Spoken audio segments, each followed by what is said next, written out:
Ini dukun melakukan prakteknya lebih dari setahun. Lo yakin cuma 12? Ya amit-amit sih, jangan sampai lebih gitu loh. Cuma feeling gue tuh kayaknya lebih deh. Satu kampung sama aja, namanya dia sih waspada aja. Ya dia sih pernah bilang ngasih saya 100 lebih. Coba ini waspada aja, takutnya namanya aja kan gak punya temen. Ya gak boleh ngomong sendiri orang gila. Moga-moga selamat sebelum jual dan sukses.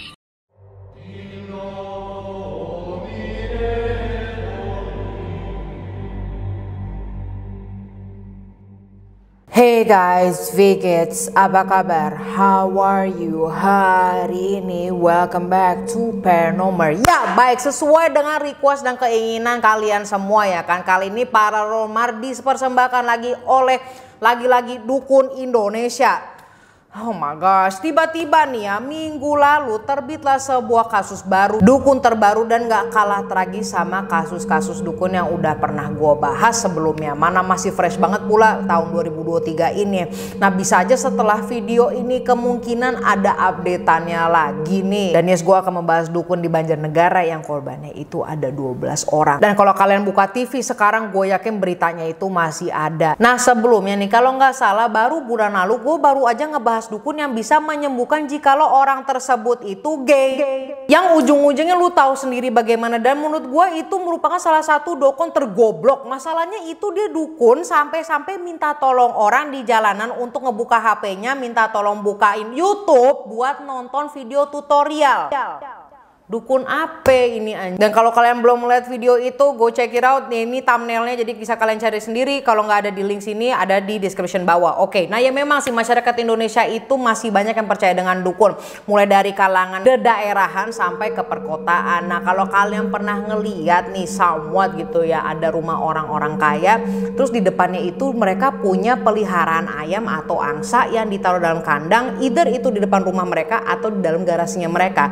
Ya mungkin aja mereka mempunyai hobi ngayam, ternak ayam atau kayak seperti itu, atau bisa jadi itu binatang-binatang yang mereka taruh di depan merupakan tameng buat keluarga mereka. Kok bisa tameng? Jadi begini, tameng untuk dukun atau siapapun orang yang membenci dia ngirim guna-guna atau santetan. Nah terus yang mau cut duluan itu adalah binatang-binatang yang mereka itu specifically itu adalah ayam atau angsa, soang. Nah kok gue tahu, now that's a long story. Masalahnya di komplek gue juga pernah ada yang kayak gitu lah orang kaya di sini. Tapi gue bukan mau ngomongin itu sekarang. Oke, jadi kita langsung aja masuk ke dukunnya lagi dibicarakan di berita-berita atas kelakuannya dia yang tidak termaafkan.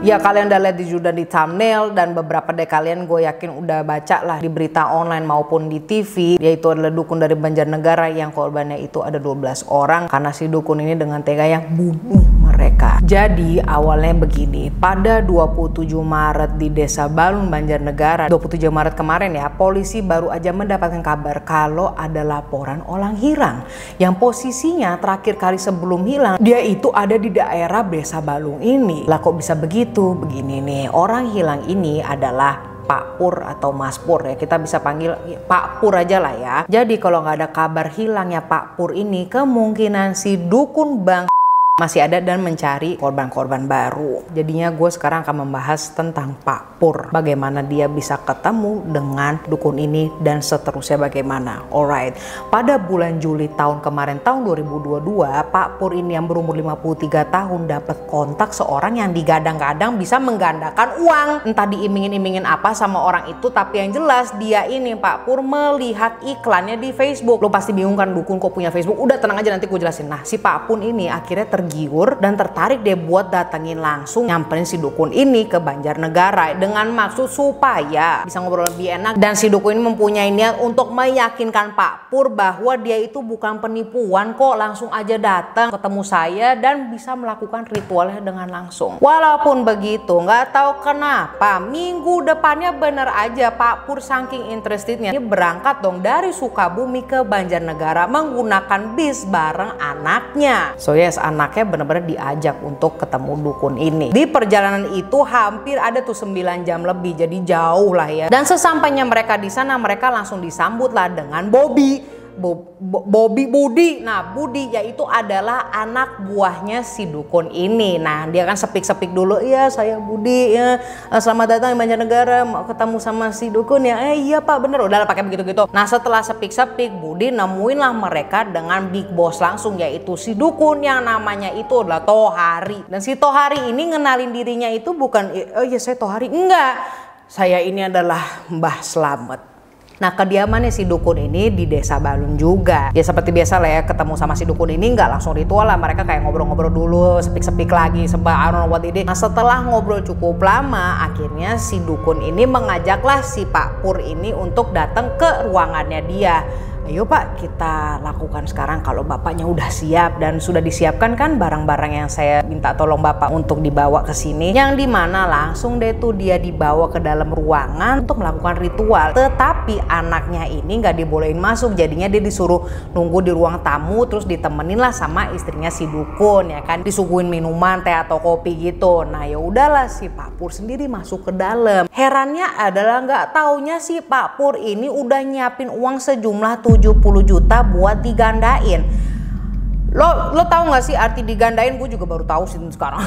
Maksudnya itu adalah disulap jadi 2 kali lipat atau beberapa kali lipat gitu loh. Ya udahlah, mereka melakukan ritual di dalam rumahnya si dukun ini di Desa Balun ya kan. Selesai lalu pulang deh. Tapi sebelum pulang nih, uang itu pun diserahin semuanya ke si Tohari ya, Mbah Dukun. Dengan harapan uang itu akan berlipat ganda jumlahnya dalam waktu dekat supaya dia bisa bayar hutang. Ya udah pasti nggak mungkin lah ya tipu anjir, tetapi ya kan bener aja nih beberapa hari berikutnya loh Tohari ya kan ini dukun banget bener-bener ngetransfer 11 juta dong ke Pak Pur. Kok bisa Mar? Jadi itu manjur? Bukan manjur, dengerin gua nih. Itu alibi aja, dia ngasih 11 juta beneran uang asli ditransfer itu tuh biar dikira amanah. Dengan alasan, "Baik Mas Pur, proses penggandaan uangnya ini lagi keluar perlahan-lahan." Jadi dari sini kita itu bisa konklusikan kalau proses penggandaannya itu nggak langsung jreng kesulap 5 miliar, enggak, tetapi perlahan-lahan cairnya. Dan udah tentu saja 11 jutanya itu dari 70 juta Mas Pur yang kemarin kasih. Ibaratnya si dukun ini ngorbanin dikit lah uang hasil tipuannya dia sama si Pak Pur. Nah dari sini kelihatan tuh konsisten dengan penipuannya dia, benar-benar mengorbankan 11 juta dari 70 jutanya itu. Tetapi setelah lama kagak dihubungin lagi sama si dukun ini ya kan, Pak Pur akhirnya berinisiatif buat langsung nyamperin si dukun ke Banjarnegara. Dengan harapan si dukun ini udah nepatin janjinya dan berhasil ngegandain uang 70 jutanya dia itu. Nah tapi kali ini si Pak Pur berangkat sendiri, nggak menggunakan bus tetapi menggunakan mobil pribadi, yaitu mobil Wuling hitamnya. Dikatakan juga kalau Pak Pur ini berangkat dari Sukabumi itu pada tanggal 20 Maret dan di sini Pak Pur juga udah sempet pamitan ke anak perempuannya. Nah ini selanjutnya sedih sih ya. Mungkin karena dari awal dia udah punya firasat yang buruk. Pada Rabu 23 Maret 2023 kemarin Pak Pur kan udah nyampe tuh di Banjarnegara dan di kediamannya si dukun ini. Tiba-tiba nge-WA anak perempuannya namanya Salsabila. Nah ini anak perempuannya itu bukan yang dia ajakin pertama kali tuh untuk ketemu sama si Tohari dukun gini. Itu beda lagi. Yang isinya itu adalah Sherlock lokasi rumahnya si dukun Tohari ini. Dan bapaknya juga nge-WhatsApp dia nih, "Takut ayah mati, ini Sherlock rumahnya si Pak Tohari. Buat jaga-jaga kalau umur ayah pendek.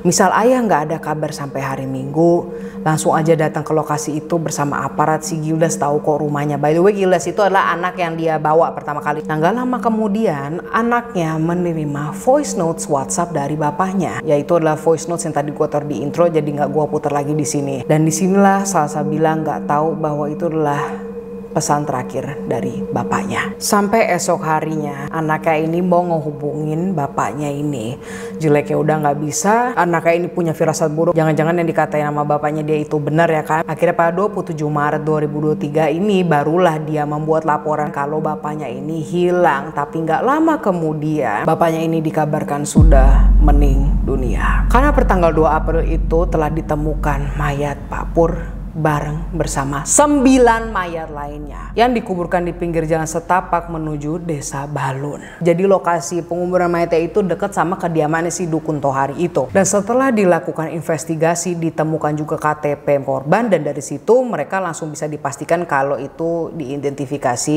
Pak Pur. Di hari yang sama juga dengan bukti yang seperti itu, polisi langsung menangkap Tohari dan anak buahnya si Bobby. Bobby lagi Budi, dan Budi ini ternyata lu masih ingat kan tadi Facebook itu adalah marketing. Jadi dia nggak cuma tangan kanannya biasa doang, enggak, tetapi dia juga divisi pemasaran atas skill setnya dukun bangsat ini. Esok harinya di siang hari ditemukan lagi 2 mayat yang dikubur dalam satu lubang. Ini sedih sih. Jadi totalnya itu ada 12 orang, ya terakhir kali ya 12 orang. Setelah dilakukan investigasi TKP, polisi juga melakukan penyelidikan di rumah-rumahnya sekitar kediaman dukun Tohari, dukun Slamet, bodoh amat, gue gak peduli namanya siapa. Dan pada hari itu juga polisi juga bikin posko pengaduan orang hilang via telepon maupun WA buat orang-orang yang ngerasa keluarganya itu hilang dan ngerasain kalau mereka itu hilang atas ulahnya si Tohari ini. Dilaporkan udah ada 18 orang dong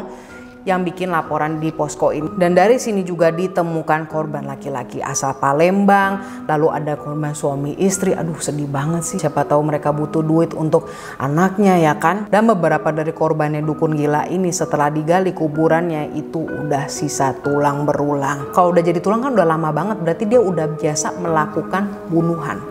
Sekarang gua mau ngebahas tentang ritualnya tadi dan bagaimana orang-orang kok bisa masuk ke perangkapnya dukun ini. Jadi ritual yang dilakukan dia adalah ini dia lakukan semuanya di depan korbannya. Yes, like I say, di depan korbannya langsung, jadinya amanah dan trusted kan 100% gitu lah. Setelah si dukun ini bersama tangan kanannya si Bobby itu berhasil bikin percaya korbannya lewat promosi Facebook dan kontakan lewat WA, korban pun disuruh langsung datang ke Banjarnegara ya kan sama percis itu ya, dengan bawa beberapa barang yang alibinya barang itu adalah syarat untuk ritual penggandaan uangnya. Si dukun membutuhkan uang-uang receh yaitu antara 2 ribuan atau 5 ribuan, pokoknya 2 lembar aja. Lalu mesti bawa rokok dan rokoknya itu spesifik sebungkus gudang garam merah, telur ayam kampung dan kain putih. Abis itu kalau udah memenuhi syarat langsung deh dia siap-siap dan pura-pura baca doa ya kan, dan otomatis barang-barang itu berubah jadi uang senilai 3 juta rupiah.